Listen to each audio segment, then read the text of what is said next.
Hey everyone and welcome to मित्रलॉजी।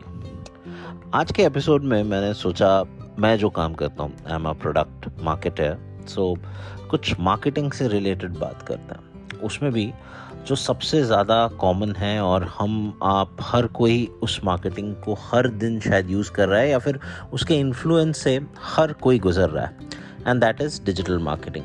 The reason being simple, आज शायद अगर दिन में 24 घंटे होते हैं तो अगर हम 6-7 घंटे सोते हैं, क्योंकि एवरेज स्लीप साइकिल भी गिर गया है, तो बाकी के जितने भी घंटे होते हैं ना, हमारा मोबाइल हमारे हाथ में होता है, हम स्क्रॉल कर रहे होते हैं। और कभी आपने नोटिस किया है कि आप कितने ही एड्स, कितने ही तरह तरह के लिंक्स, कितने ही तरह तरह के प्रोडक्ट्स आपके स्क्रीन पे आते रहते हैं? That's a part of digital marketing, because हम मार्केटर्स को पता है कि सबसे ज़्यादा लोग आजकल टाइम स्पेंड कर रहे हैं on their tabs, on their laptops and mobile phones at the number 1 space.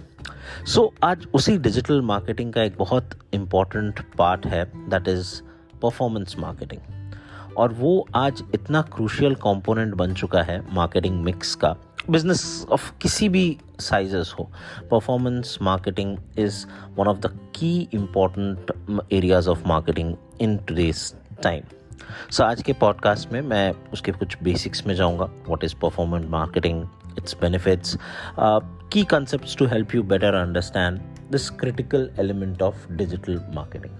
I hope ये पॉडकास्ट सुनने के बाद आपको एक बेसिक आइडिया तो हो ही जाएगा और डेफिनेटली आप उसको अपने काम में भी यूज़ कर सकते हैं। आई मीन क्यू पॉइंट्स को तो यूज़ कर ही सकते हैं, या फिर कल को अगर कोई भी डिस्कशन हो या फिर कोई भी ऐसी बातें हो परफॉर्मेंस मार्केटिंग को लेके, उसमें आप भी कुछ कंट्रीब्यूट कर पाए।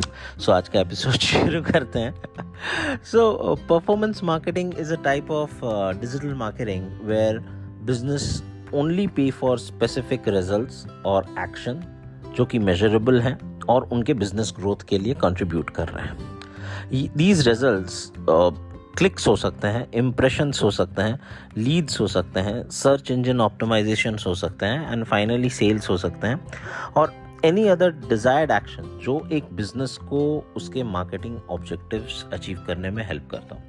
Now what is marketing? Marketing is, अगर बहुत सिंपल भाषा में बात करूँ, कि आपकी एक नीड है, मेरे पास एक प्रोडक्ट या सर्विस है जो आपकी उस नीड को फुलफिल करता है, और मार्केटिंग का काम है कि आपको उस प्रोडक्ट या सर्विस के बारे में पता चले। ये सिंपल भाषा में मार्केटिंग हो गई। तो परफॉर्मेंस मार्केटिंग क्या है कि इट इज़ हाईली टारगेटेड और मेजरेबल, और उस हिसाब से काफ़ी कॉस्ट इफेक्टिव भी होता है, जिससे वो बहुत लोगों तक पहुंच सकता है और बहुत सारे पोटेंशियल कंज्यूमर्स को इंगेज कर सकता है। अब मार्केटिंग, मुझे अपने प्रोडक्ट्स या सर्विसेज तो बेचने हैं, आप तक पहुंचाने हैं, बट मेरे पास तो बजट लिमिटेड है। क्या मैं सारे शहर में, सारे दुनिया में अपने प्रोजेक्ट्स का ढिंढोरा पीट सकता हूं या उसके बारे में बातें पहुंचा सकता हूं? बहुत टफ है, मेरा स्पेंड बहुत बढ़ जाएगा। बट मेरे पास अगर ऐसा टूल हो जिससे कि जो मुझे लगता है कि जो इंसान या फिर जो कंज्यूमर बेस मेरा वो प्रोडक्ट खरीदेगा, मेरी सर्विसेज या मेरा प्रोडक्ट की सारी जानकारी, सारा नॉलेज उस तक पहुंचे, तो उसमें परफॉर्मेंस मार्केटिंग काम में आता है और उसको यूज़ करता है। अब ये कम्प्लीटली रिजल्ट बेस्ड होता है, तो ऐसा नहीं कि आपने ऐड चला दिया और बात ख़त्म हो गई। आपने जब ऐड चलाया तो वो ऐड कैसे काम कर रहा है, कौन कौन आ रहा है, वो लोग जो आपके ऐड को देख रहे हैं, क्या वो आपके वेबसाइट पे जा रहे हैं, क्या वो वहाँ से कुछ खरीद रहे हैं कि नहीं। तो this is all inside that performance marketing. ना इसके बहुत सारे बेनिफिट्स हैं जो बिजनेस को मिलते हैं। सबसे important benefit is that it's cost effective. Business only pay for the specific results they are looking to achieve, which makes it's very cost effective to reach potential customers. एक example दे देता हूँ कि अगर Google ads और Facebook ads आप देखते हैं तो ये एक कम्प्लीटली एक पर्टिकुलर डेमोग्राफिक के लिए चलता है, एक पर्टिकुलर सेगमेंट के लिए चलता है। तो मान लीजिए मेरा एक दुकान है एक सिटी के एक पर्टिकुलर एरिया में, तो मैं उस एरिया के आसपास के जितने एरियाज हैं ना, वहाँ के लिए भी गूगल एड्स या फेसबुक एड्स चला सकता हूँ, जिससे आपको पता चले उस दुकान के बारे में और आप वहाँ पे आए। तो क्या हुआ, मेरा खर्चा बहुत कम गया। दूसरी बात है, मेजरेबल होता है, बहुत ही हाईली मेजरेबल होता है कि as a business it allows to track the effectiveness of their marketing campaigns and make data driven decisions. आप तरह तरह के मेट्रिक्स जिसके बारे में मैं बात करूँगा, वो मेट्रिक्स देख के आप समझ सकते हैं ये ऐड चला तो कितने लोगों ने देखा, किन लोगों ने देखा, उसमें से कितने लोग आपके वेबसाइट पे आए, या कितने लोगों ने आपके इंस्टाग्राम पेज पे गए, या फिर अगर आप कोई दुकान प्रमोट कर रहे हैं तो कितने लोगों का कन्वर्जन हुआ वो आपके ऐड को देख के या फिर गूगल ऐड को देख के। तो इट्स वेरी मेजरेबल। तो आपको पता लगता है कि आपका एफर्ट्स किस डायरेक्शन में जा रहा है और सही जा रहा है कि नहीं। डेफिनेटली टारगेटेड है, because performance marketing allows business to target specific audience based on demographics, कहाँ आप रह रहे हैं, आपकी इनकम प्रोफाइलिंग क्या है, इंटरेस्ट, बिहेवियर्स और अदर फैक्टर्स। तो ये इंश्योर करता है कि मार्केटिंग मैसेज जो है ना वो एक करेक्ट सेगमेंट के लोगों को ही पहुँचे। अगर मैं जूते बेच रहा हूँ, मान लीजिए मैं बहुत अच्छे स्पोर्ट्स शूज़ बेचता हूँ या स्नीकर्स बेचता हूँ, तो ये मुझे पहुँचाना किसको है, यूथ को, जो लोग 18 साल से लेके 30 साल 32 साल की एज ग्रुप में है, जिनके पास एक डिस्पोजेबल इनकम है, जो फुटवेयर के शौकीन हैं, जिनको स्पोर्ट्स फुटवेयर पसंद है, स्नीकर्स भी पसंद है, because they want to dress themselves. So my ad can be targeted towards them. That is the benefit of performance marketing. And definitely scalable तो है ही, because it can be scaled up or down depending on the business needs and goals, making it very flexible and adaptable marketing strategy. अब अगर आप एक TV पे add चलाते हैं तो आपको पूरा ऑल इंडिया या फिर एटलीस्ट एक ऑल शहर ऐसा एक बड़ा सा खर्चा करना पड़ता। अगर आप बिलबोर्ड्स करते तो आप पूरे शहर में आपको बिलबोर्ड्स लगाना पड़ता। बट इसमें क्या है ना, आपको अगर एक मोहल्ले में भी ऐड चलाना है, Google ads, Facebook ads, Instagram ads, आप वो चला सकते हैं। आपको किसी वेबसाइट पर ट्रैफिक लाना है, आप सर्च इंजन ऑप्टिमाइजेशन कर सकते हैं। आप पता कर सकते हैं कि लोग ज़्यादा क्या सर्च कर रहे हैं, उसके तरीके से आप अपना ऐड बना सकते हैं। तो अगर आपका बजट बढ़ता है, अगर आपकी नीड्स मतलब आपकी रिक्वायरमेंट्स बढ़ती है, आप इस चीज़ को बहुत ही स्केल कर सकते हैं या फिर कम से कम चीज़ों में भी चला सकते हैं। कुछ basic concepts of performance marketing पे बात करना चाहूँगा। सबसे इम्पॉर्टेंट है SEO, सर्च इंजन ऑप्टिमाइजेशन। मतलब आपके बारे में कोई खोज रहा है तो क्या कीवर्ड से लोग आपके प्रोडक्ट को खोज रहे हैं या आपकी सर्विसेज को खोज रहे हैं, इंटरनेट पे क्या चीज़ ट्रेंड कर रहा है जिसके वजह से आपके बारे में लोग खोजें, तो उसमें भी आपकी कैटेगरी में आपका नाम सबसे ऊपर आए। तो इसमें बहुत सारी टेक्निकलिटीज़ रहती हैं, बहुत सारे शब्दों का कॉम्बिनेशन होता है, बहुत सारा एल्गोरिदम्स के साथ लोग जो इसके स्पेशलाइज्ड होते हैं वो खेलते हैं। बट सबसे इजी तरीके में अगर मैं समझाऊं, अगर मैं आपके प्रोडक्ट्स और सर्विस की कैटेगरी को भी मैं ढूंढूं, आपका नाम सबसे ऊपर आया। So that is search engine optimisation. दूसरा एक चीज़ है की परफॉर्मेंस इंडिकेटर। मतलब KPIs are specific metrics that business uses to measure the effectiveness of their marketing campaigns. कैसे? अब इसमें इंक्लूड करेगा क्लिक थ्रू रेट्स। मतलब आपका ऐड दिखा, लोगों ने उसको क्लिक किया, तो जब क्लिक किया तभी आपको उस ऐड के लिए पैसा देना है।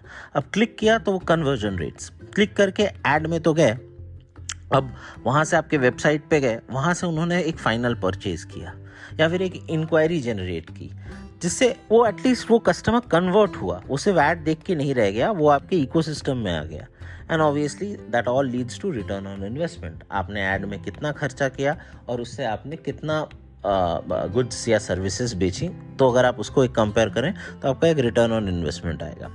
अब एक और इम्पॉर्टेंट मेट्रिक है, that is conversion tracking. Conversion tracking, which is what is the process of tracking the specific action that user takes on a website after clicking on an ad. आपका ad दिखा, आपने उसको click किया, लेकिन उसके बाद क्या, तो उसके बाद क्या वो यूज़र कन्वर्ट हो रहा है। और ये मेट्रिक इसलिए इम्पॉर्टेंट है because this help business measures the effectiveness of their marketing campaigns and optimise them for results. आपका ऐड देख के ही लोग निकल जा रहे हैं, उसको क्लिक करके आपके वेबसाइट या आपके लैंडिंग पेज पे नहीं आ रहे हैं, तो फिर कोई मतलब नहीं है। तो ये मेट्रिक भी बहुत ज़रूरी है आपको बेहतर बनाने के लिए। Next is cost per action. CPA is a pricing model used in performance marketing where business only pay for specific actions taken by users such as clicks or conversion. जैसे मैंने बताया, आपका खर्चा ही बहुत लिमिटेड हो जाएगा, क्योंकि आप कहेंगे कि मैं एड्स चला देता हूँ लेकिन मैं पैसा दूंगा पर क्लिक पे, तो जितने बार क्लिक हो रहे हैं आप उतना ही पैसा दे रहे हैं। अब आप टीवी में ऐसा चीज़ कर सकते हैं? नहीं। आपने टीवी में ऐड चला दिया, बिलबोर्ड्स लगा दिए, बट लोग देख रहे हैं नहीं देख रहे हैं, आप उसको वो मेजर ही नहीं कर सकते। एंड लास्ट का जो चीज़ है ना, वो मैं बहुत इंपॉर्टेंट मानता हूँ, that is landing pages. Landing pages are specific web designs pages to encourage users to take a specific action such as making a purchase or filling out a form.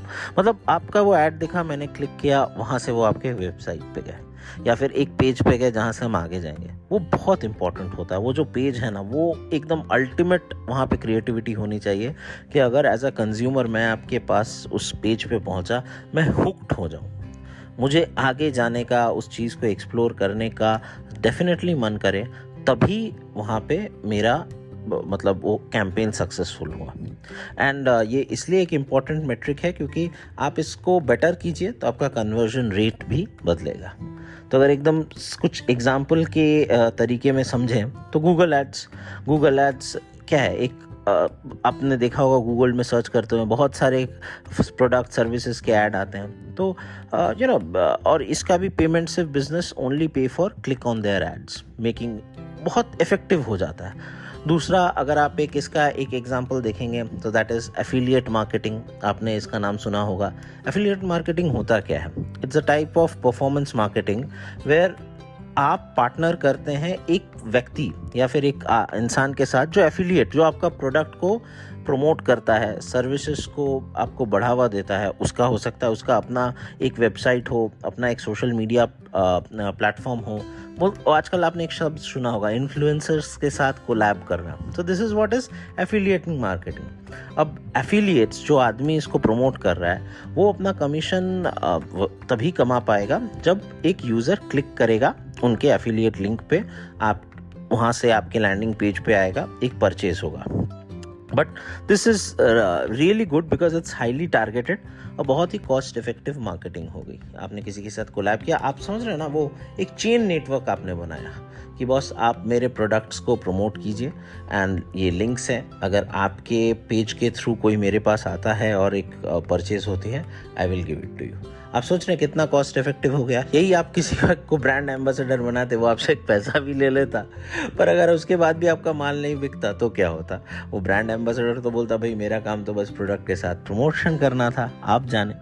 एक बहुत इंपॉर्टेंट एग्जाम्पल भी होता है इसमें, that is retargeting. Retargeting क्या होता है? एक ऐसी परफॉर्मेंस मार्केटिंग स्ट्रैटेजी होती है जो इन्वॉल्व करती है शोइंग एड्स टू यूज़र जो पहले इंटरैक्ट कर चुके हैं, बिजनेस वेबसाइट पे जा चुके हैं और आपका एड्स देख चुके हैं, लेकिन उन्होंने परचेज नहीं किया. तो this help business stay top of the mind of their potential customers. क्योंकि आप मेरे पूरे वेबसाइट को देखा तो डेफिनेटली आपका इंटरेस्ट तो है, लेकिन आपने शायद उसको कुछ हुआ होगा कि आप वो चीज़ कन्वर्ट नहीं हुई. तो ये जो रीटारगेटिंग है ना, ये इनकरेज करेगा आपको फिर से एक्शन लेने में और शायद आप परचेज कर लें. तो आप सोच रहे हैं, क्या आपको पता है बिलबोर्ड्स अगर किसी ने एक बार देखा, उसको इंटरेस्ट भी है, वो क्या फिर से देखेगा? You can not control it. But with performance marketing you can try for that retargeting thing. एक ही सेगमेंट के लोगों को, एक ही अगर आपने कोई कैफेटेरिया खोला है, बगल में आपका एक कॉलेज है, आप वहाँ के लोगों को ये फेसबुक एड, इंस्टाग्राम एड्स, ये सब दिखा सकते हैं, बार बार दिखा सकते हैं, so that there is a chance and probability that they can come to your cafe. So last में अगर मैं सारा चीज़ों को सम अप करूँ तो performance marketing is a highly targeted and cost effective way for business to reach and engage with potential customers. Specific measurable actions और KPIs पे अगर आप फोकस करें तो आपका बिजनेस, आपका प्रोडक्ट सर्विस ऑप्टिमाइज कर सकता है अपनी मार्केटिंग कैंपेन्स को for a higher return on investment. So as a business people, MBA students, or as practitioner marketers, understanding these basic concepts of performance marketing, SEO हो गया, click per conversions हो गया, targeting हो गया, segmenting your ad on demographics, it can help us all very effectively in making strategies for our business ventures or anything. And most importantly, अगर आप एक common man भी हैं तो एज अ नॉलेज भी काफ़ी अच्छा चीज़ है. क्योंकि तभी आप खुद ही देखिए ना, आप बोट का सामान खरीदते हैं, आप कितने सारे कॉस्मेटिक्स ब्रांड का सामान खरीदते हैं, एंड आप सोचते हैं कि यार इनको मेरे बारे में कैसे पता चला, मैं इनका ऐड देख रहा हूँ, and then you get interested and you land up to their page and you make a purchase. So how this all happens is through digital marketing. उसका एक important part है performance marketing. Yeah, I understand. Episode ये वाला काफ़ी लंबा भी हो गया और मुझे लगता है थोड़ा टेक्निकल भी इन नेचर में है, बट डेफिनेटली मुझे एक फीडबैक दीजिए दैट आपको पसंद आया कि नहीं, थोड़ा भी वैल्यू एडिशन हुआ कि नहीं in terms of understanding of performance marketing and some bit of digital marketing. Your feedback is very important so that it can help me improve and bring out more episodes in this genre. मिलते हैं बहुत जल्दी next Sunday. Till then, stay safe, stay happy.